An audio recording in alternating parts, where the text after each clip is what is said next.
Why avoidants collapse after pushing empaths into silence. There is a strange moment that happens in some relationships, a moment so quiet that nobody notices it when it arrives. No doors slam, no dramatic goodbye is spoken, no final argument marks the occasion. Instead, one person simply stops reaching. They stop explaining. They stop trying to fix what they didn't break. They stop carrying conversations that have been resting on their shoulders for far too long. And what makes this moment so powerful is that the avoidant often doesn't recognize what has happened at first. They think the silence is temporary. They think it's another pause in a familiar cycle. They think things will eventually return to normal. But what they don't realize is that something fundamental has shifted.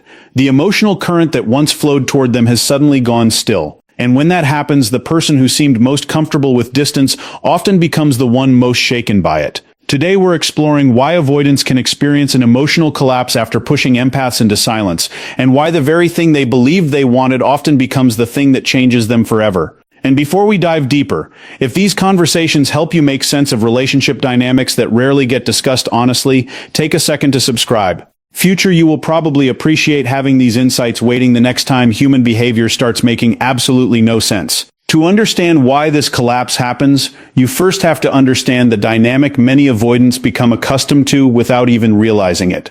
In countless relationships, the empath naturally becomes the emotional bridge. They notice tension before anyone mentions it. They sense emotional distance before words are spoken. They ask the difficult questions.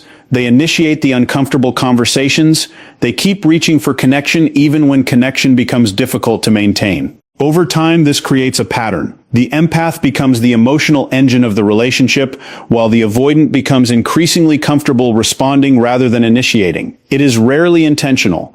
It develops slowly, almost invisibly. The avoidant begins relying on the empath's emotional persistence in the same way someone relies on electricity without thinking about where the power comes from. The lights are always on, so there is no reason to consider what would happen if they suddenly weren't.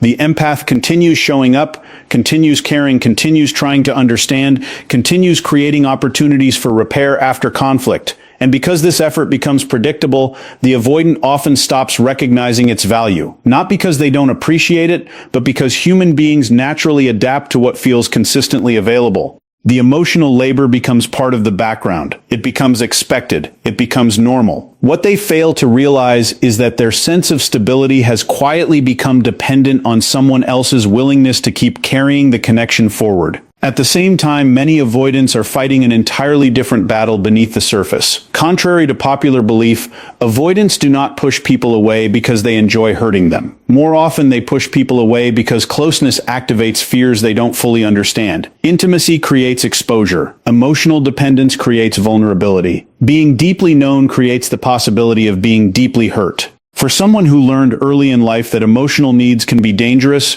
disappointment can be painful, or vulnerability can lead to rejection, distance begins feeling safer than connection. So whenever relationships become emotionally intense, a familiar impulse emerges. Pull back, create space, regain control. The closer the bond becomes, the stronger this impulse can feel, and this creates the painful cycle so many people recognize. The relationship grows closer. The avoidant feels overwhelmed. Distance is created. The empath tries harder to reconnect. Temporary relief follows. Then the cycle repeats. From the avoidant's perspective, distance often feels like self-preservation. It feels necessary. It feels reasonable. But what they frequently fail to see is the cumulative impact this pattern has on the empath.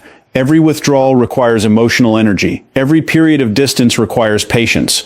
Every moment of uncertainty requires resilience.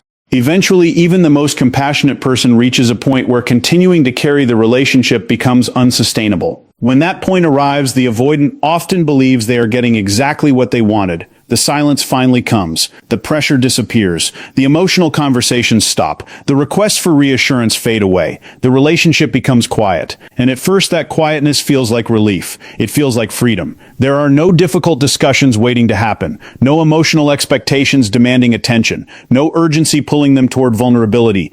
Their nervous system relaxes. Their world feels simpler. This is the stage that creates so much confusion because it appears to confirm everything the avoidant believed. They wanted space, and now they have it. They wanted less emotional intensity, and now it is gone. The problem is that relief is often mistaken for resolution. Relief simply means a source of stress has been removed. It does not mean the underlying emotional reality has disappeared.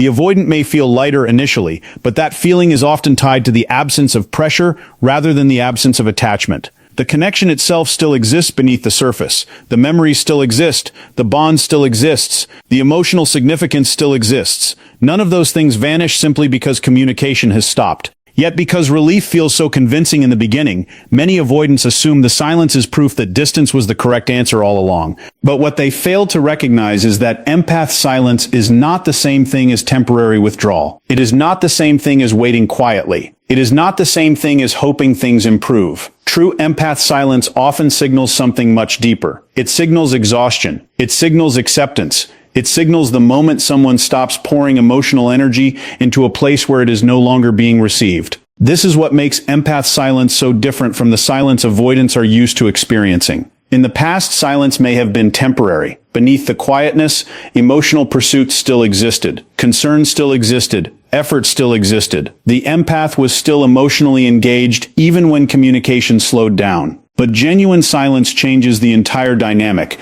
because the emotional investment itself begins withdrawing. The energy that once flowed consistently toward the avoidant starts flowing back toward the empath's own healing, growth, and self-preservation. And that shift is profound. The avoidant may not notice it immediately because there are no dramatic announcements, no speeches, no warnings. The change reveals itself gradually through absence. The familiar message never arrives. The expected attempt to reconnect never appears.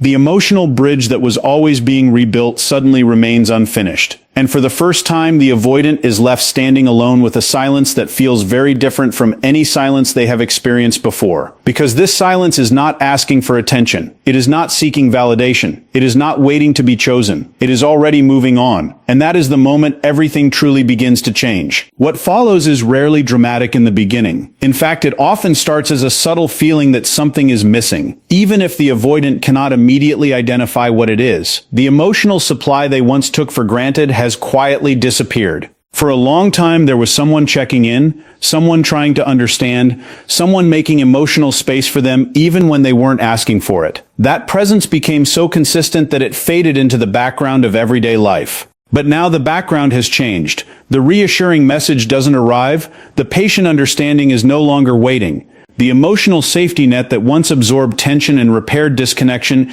is suddenly gone. At first, the avoidant may simply notice an unfamiliar stillness. Then that stillness becomes harder to ignore. Human beings often recognize value most clearly through absence. You do not fully appreciate a sound until it stops. You do not fully appreciate warmth until it disappears. In the same way, the avoidant begins noticing the shape of what is no longer there. The relationship may have felt overwhelming at times, but it also provided something important: emotional continuity. There was someone who consistently cared, someone who consistently returned, someone who consistently made the effort. When that effort vanishes, a strange discomfort begins emerging, not intense enough to be called heartbreak, not obvious enough to be recognized immediately, but persistent enough to create unease. It is the first crack in the certainty they once felt, and hidden beneath that discomfort is a realization many avoidants never expected to face. They were more dependent on the empath's energy than they understood. This dependence rarely looks the way people imagine. It is not always about needing constant attention or emotional validation. It is often much subtler than that. The empath provided a form of emotional security that required very little vulnerability from the avoidant. They could remain guarded while still benefiting from connection. They could maintain distance while still receiving care. They could avoid difficult emotional exposure while still knowing someone was there. That arrangement feels sustainable until it disappears. Then suddenly the avoidant discovers that what seemed like complete independence was partially supported by someone else's emotional investment. The empath was carrying weight they never openly acknowledged. The empath was creating stability they never consciously appreciated. And because this support operated quietly in the background, its absence feels confusing. The avoidant may struggle to understand why life feels different. After all, they still have their routines, their work, their hobbies, their distractions. Yet something essential feels missing. That feeling grows stronger because emotional dependence that goes unrecognized cannot be grieved immediately.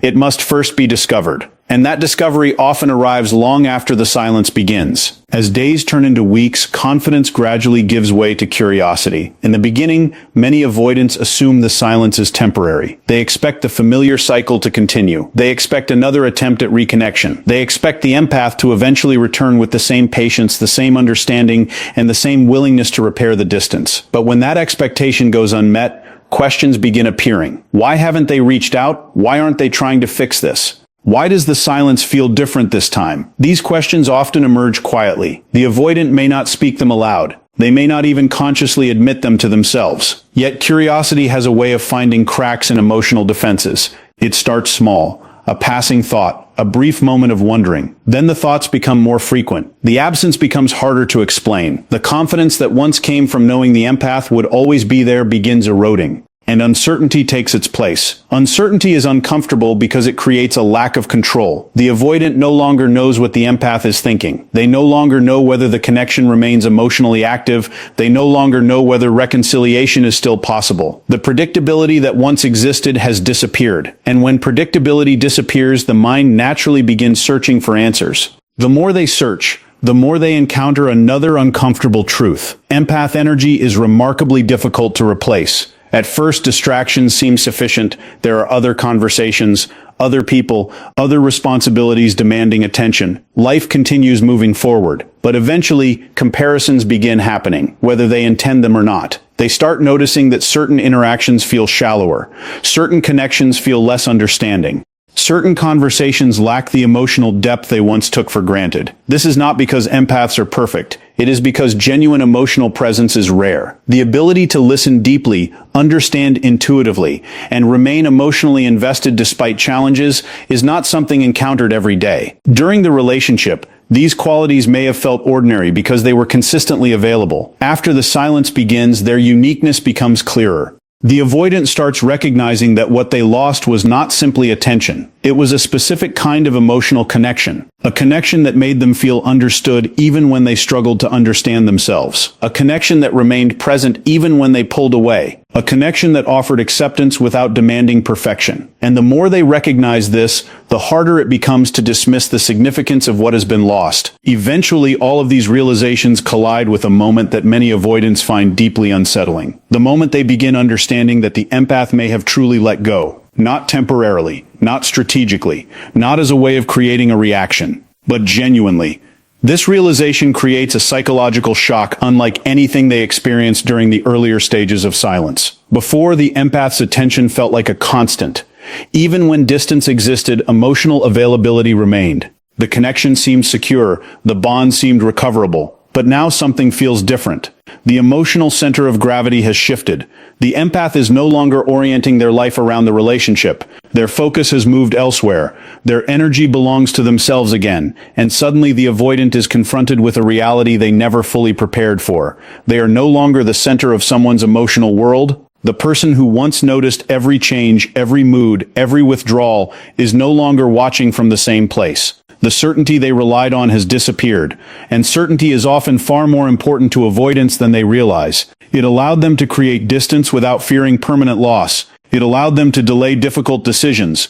It allowed them to believe there would always be another opportunity later. But when an empath truly lets go, that certainty vanishes. What remains is a question that grows louder with every passing day. What if the person I assumed would always be there has finally chosen a life where I am no longer needed? And for many avoidants, that is the moment the emotional collapse truly begins. Not because they suddenly lose the empath, but because they finally understand that they already have. And once that realization settles in, something remarkable begins happening inside the avoidant's mind. The memories start hitting differently. During the relationship, many moments were filtered through fear, overwhelm, or the need for distance. When someone feels emotionally pressured, even acts of love can sometimes be interpreted as demands. Even care can feel like expectation.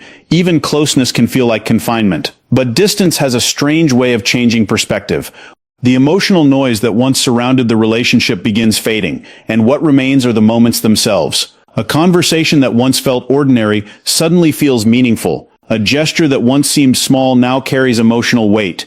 A moment of patience that was barely noticed becomes impossible to forget. The avoidant begins revisiting memories from angles they never considered before. Not because they are trying to torture themselves, but because the mind naturally re-examines experiences when new information emerges. And the new information is simple yet devastating. The person who created those memories may no longer be coming back. Suddenly, the relationship is no longer viewed primarily through its challenges. It begins to be viewed through its value. The empath's understanding becomes more visible. Their consistency becomes more visible. Their emotional generosity becomes more visible. Distance strips away many of the frustrations that once dominated attention and allows appreciation to surface in ways it couldn't before. And with appreciation often comes something avoidants work very hard to avoid: regret. Regret is powerful because it forces people to acknowledge opportunities they failed to recognize while they still had them. It asks difficult questions. What if I had responded differently? What if I had communicated more openly? What if